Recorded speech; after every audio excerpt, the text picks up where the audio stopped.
Ada seorang raja muda, tampan kaya raya, dielu-elukan rakyatnya dan dianggap seperti titisan dewa.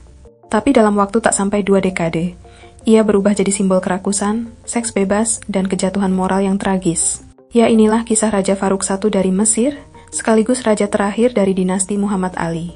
Seorang pria bangsawan yang pernah punya segalanya, dan kehilangan semuanya hanya karena satu hal, yaitu dirinya sendiri. Duduk manis dan mari dengarkan kisahnya.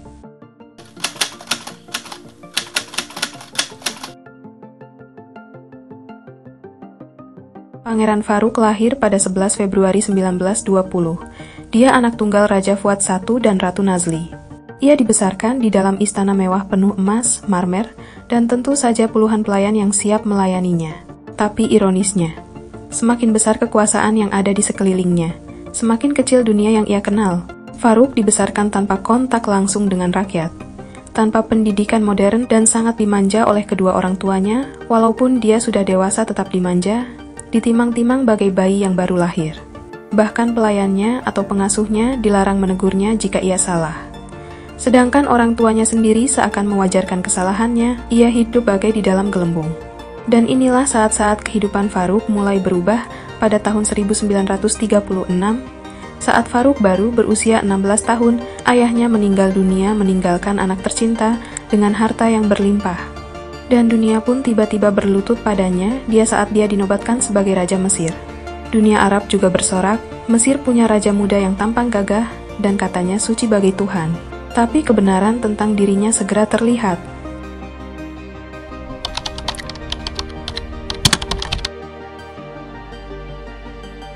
Farouk naik tahta secara konstitusional setelah dia berumur 18 tahun. Dalam masa kepemimpinannya sebagai raja baru, Farouk muda sebenarnya punya niat baik.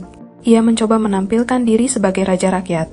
Ia berbicara dalam radio, melakukan kunjungan ke kota-kota, bahkan menyumbang untuk amal. Ia ingin dicintai. Di tahun 1937, ia menandatangani perjanjian yang menetapkan pembatalan konsesi asing. Selain itu juga Mesir mulai bergabung dengan Liga Bangsa-Bangsa.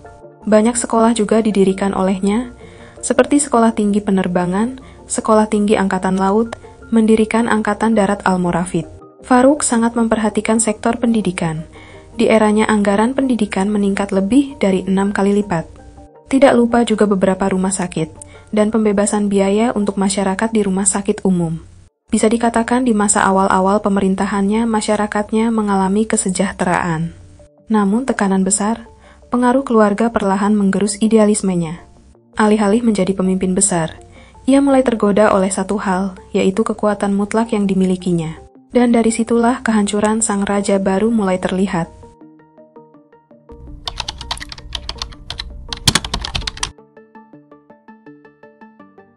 Lahir dalam kemewahan dan dimanja oleh kedua orang tuanya, tentu saja hal itu juga membesarkan sifat serakah sang raja dalam dirinya.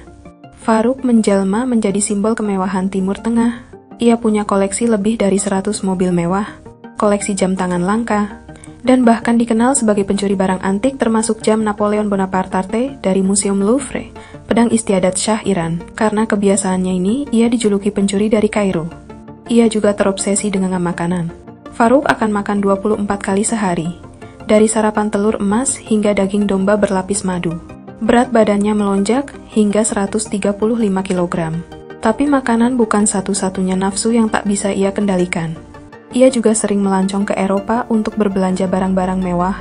Ia memiliki segalanya, beberapa istana, banyak mobil mewah, tanah-tanah, tapi dia tidak pernah merasa puas. Raja Farouk memiliki kehidupan mewah yang lebih tepatnya pemborosan. Hal ini mulai menimbulkan sebuah masalah, terutama saat Perang Dunia II. Hal gila dilakukan Farouk dengan menyalakan lampu istananya di Alexandria di tengah kondisi pengeboman dan instruksi untuk memadamkan lampu kota tersebut. Rakyat yang menderita mulai berkomentar, gaya hidup mewahnya dan perilaku korupsinya, dan sikap inkompetensi pemerintahannya, membuat popularitasnya meluncur menurun di kalangan masyarakat Mesir. Dan inilah titik dari dimulainya revolusi Mesir.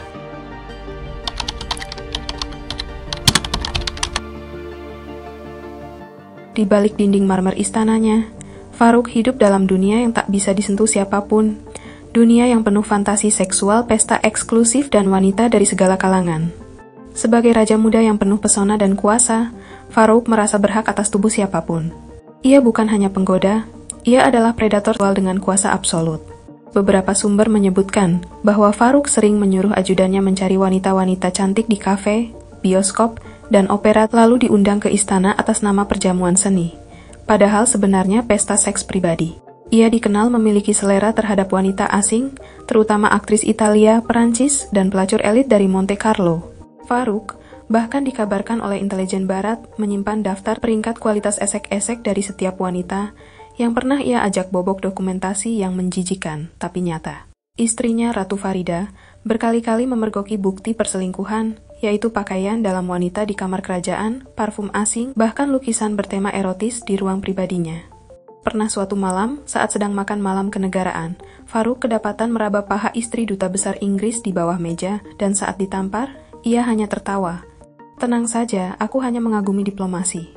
Lebih gilanya lagi, ia memiliki koleksi pakaian dalam bangsawan wanita, beberapa bahkan milik istri para duta besar yang pernah berselingkuh dengannya. Koleksi ini disimpan dalam lemari kaca khusus, seperti trofi. Ia juga terobsesi dengan daun muda menurut laporan intelijen Inggris dan Amerika menyebutkan bahwa ia sering meminta penghibur daun muda. Fakta ini sangat gelap dan sengaja dikaburkan oleh istana kala itu. Salah satu kisah paling terkenal adalah ketika Farouk bersaing dengan seorang pangeran Arab untuk memperebutkan seorang aktris Italia dalam pesta di Monte Carlo. Ketika sang aktris menolak tidur dengannya, Farouk memerintahkan pengawalnya untuk menghancurkan mobil si wanita sebagai bentuk pelajaran. Dan tak berhenti di situ. Di pesta lain, ia pernah dilaporkan melecehkan tamu perempuan secara terang-terangan. Dan saat diprotes, ia hanya tertawa sambil berkata, "I'm the king, I take what I want." Di akhir masa pemerintahannya, bukan lagi hiburan bagi Farouk, tapi candu, pelarian, dan pengganti kekuasaan yang mulai goyah. Saat rakyat lapar dan tercekik pajak, ia mengadakan pesta topeng bertema orgi kekaisaran Romawi di Istana Alexandria dengan makanan menggunung dan wanita setengah telenji berdansa di air mancur.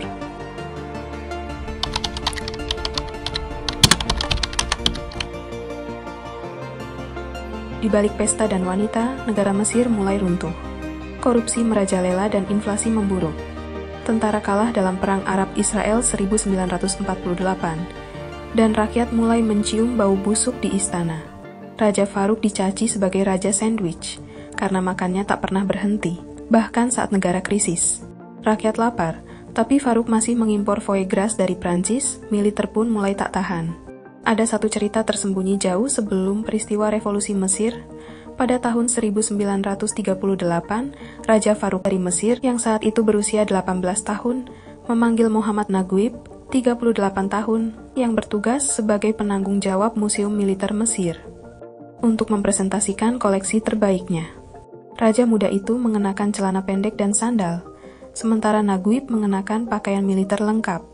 Farouk meminta Naguib untuk membawakannya senapan tertua di Mesir, karena ia menginginkannya untuk koleksi pribadinya.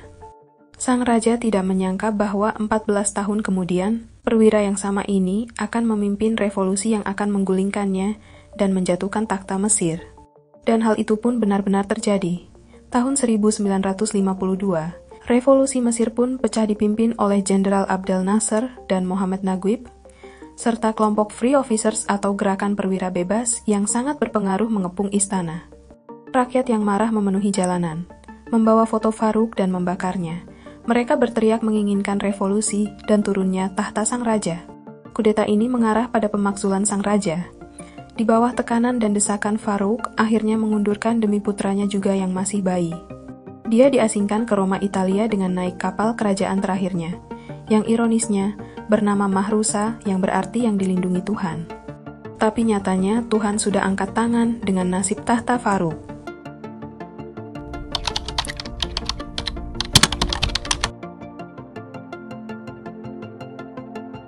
Farouk menghabiskan sisa hidupnya di Romaya. Masih pesta, masih makan dengan rakus, dan masih main perempuan. Bedanya tak ada lagi kuasa, tak ada istana, dan tak ada rakyat yang mencium tangannya dengan hormat. Pada tahun 1965, ia meninggal dunia di sebuah restoran mewah setelah makan besar. Dikabarkan ia jatuh dari kursi karena serangan jantung konon. Saat diautopsi dan perutnya dibuka, ternyata isi lambungnya terlalu penuh dengan makanan. Raja Farouk adalah gambaran tragis dari seorang raja yang punya segalanya, tapi tak pernah puas, tidak pernah bersyukur, menyalahgunakan kekuasaannya. Ironisnya nafsu menguasai pikirannya lebih dari memikirkan kesejahteraan rakyatnya. Dari singgasana emas ke kematian yang ironi di restoran, inilah bukti bahwa kekuasaan tanpa kendali bukanlah kemuliaan, melainkan kutukan. Ya, itulah kisah singkat perjalanan hidup dari raja terakhir kerajaan Mesir, dari raja yang semula berorientasi pada kesejahteraan masyarakatnya menjelma sebagai sosok Firaun yang kejam. Atau mungkin karena didikan dari orang tuanya yang sebenarnya sudah menanamkan sosok yang tidak bertanggung jawab pada diri Farouk, sehingga dia mengeluarkan sisi semena-menanya saat menjabat sebagai penguasa. Masih banyak contoh penguasa yang lalim di dunia ini. Tidak jauh-jauh di negara Konoha sendiri masih banyak pemimpin yang lupa dan lalim akan tugasnya kepada negara, terutama masyarakatnya. Terima kasih untuk Royales yang sudah menonton video di channel ini. Semoga informasi yang saya berikan bisa mengedukasi kalian semua. Jika ada kesalahan mohon maaf. Sebisa mungkin saya memberikan cerita yang valid, yang telah saya kumpulkan dari berbagai media. Dan terima kasih untuk kalian yang sudah tulus mendukung channel ini dengan mensubscribe dan menonton video yang saya upload. Tetap jaga kesehatan dan jangan lupa bahagia ya Royales, tapi bahagia yang tanpa menyakiti siapapun. See you next time guys.